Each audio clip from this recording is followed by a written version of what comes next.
की कविता में तीसरी पंक्ति है, सब भांति सदा सुखदायक। ईश्वर हमें हर तरह से सुखी देखना चाहता है। कैसे सुखी देखना चाहता है?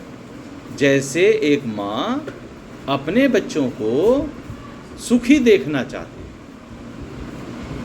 अब ये तो बात समझ में आ रही है कि एक माँ अपने बच्चों को सुखी देखना चाहती है, पर यह बात समझ में नहीं आती कि क्या ईश्वर भी हम सबको सुखी देखना चाहते हैं? अगर ईश्वर हम सबको सुखी देखना चाहते हैं तो फिर हमारे जीवन में दुख क्यों आते हैं? दुख आने नहीं चाहिए, हिसाब बराबर हो जाना चाहिए कि कभी किसी के जीवन में सुख आ रहे हैं, कभी किसी के जीवन में दुख आ रहे हैं, तो इन सब से हमारा बचाव होना चाहिए। पर इस कविता में तो लिखा है, सब भांति सदा सुखदायक हो। ईश्वर हर तरह से हमें सुखी देखना चाहते हैं। या तो कहो इस कविता में गलत लिखा, और या तो कहो ये कविता सही है पर हमारी जो समझ में आया हुआ है अभी वो कम है। अभी देखो, एक छोटी सी बात आप लोगों से समझाते हैं। बच्चा जब बहुत छोटा होता है, बहुत छोटा, कुछ भी नहीं जानता, उसको बोलना भी नहीं आता, तो बच्चे ने कुछ भी नहीं कहा, लेकिन माँ समझ गई कि अभी इसको भूख लगी है। दूसरे क्षण बच्चे ने फिर कुछ नहीं कहा, माँ फिर समझ गई कि अभी ये सोना चाहता।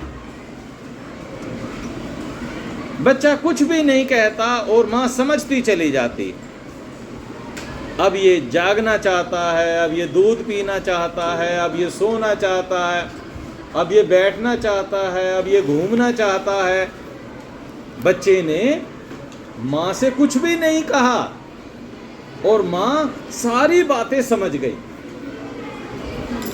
तो ऐसे ही ईश्वर हमारी सब बातें समझते हैं। हम उससे कुछ कहें या ना कहें, लेकिन ईश्वर माँ की तरह हमारी सारी बातें समझते हैं और ईश्वर हमें कभी भी दुखी देखना नहीं चाहते। पर प्रश्न है कि दुख तो आते, फिर दुख क्यों आते? हाँ, दुख तब आते हैं जब हम अपने माता की आज्ञा में नहीं रहते, जब हम उनकी बातें नहीं मानते। तो फिर माँ भी क्या कह देती है, अब तू जान और तेरा काम जान, तू मेरी सुनता नहीं, मेरी मानता नहीं, मेरे को आज्ञा में नहीं रहता, अब मैं क्या करूं?